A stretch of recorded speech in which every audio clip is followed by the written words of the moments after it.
On est au clair sur les questions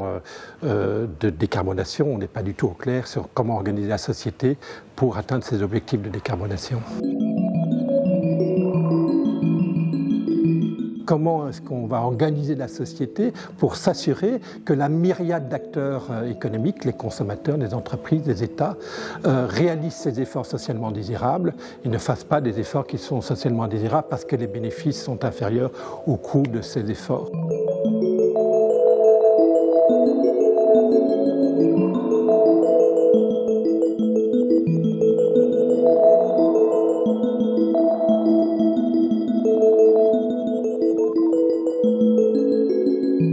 Comment inciter les agents économiques à faire ces efforts? La solution assez consensuelle qui est proposée par les économistes partout dans le monde, c'est d'aligner les intérêts, la myriade d'intérêts privés sur l'intérêt général en imposant à tout pollueur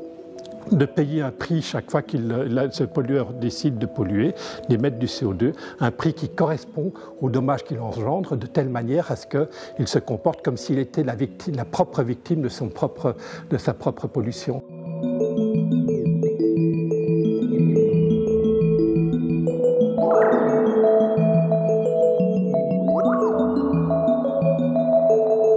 Pour que l'Union européenne détermine les stratégies les plus efficaces en termes de réduction d'émissions de CO2 pour atteindre l'objectif de réduire des émissions de 55% d'ici 2030 par rapport à 1990, il faudrait faire cette analyse coût-bénéfice. Cette analyse coût-bénéfice n'a pas été faite. Moi, je propose de refaire cette taxonomie, mais en utilisant les outils de l'analyse coût-bénéfice, les outils que les économistes ont développés, avec notamment cette valeur carbone qui détermine le niveau d'intensité de sacrifice pour les générations présentes pour engager cette transition énergétique.